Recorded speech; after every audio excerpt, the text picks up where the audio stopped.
ఏ బాటైనా పర్వాలేదంట, సమయంతో సాగటమే మన సింపుల్ సిద్ధాంతం.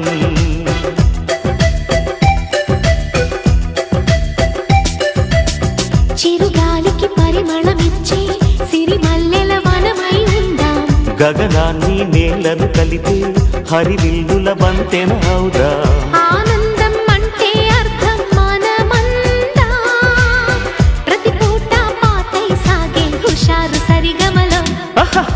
ఎన్నో ఎన్నో రాగాలుండే సంగీతం కాదా, చల్లకి నవ్వుల కేరింత.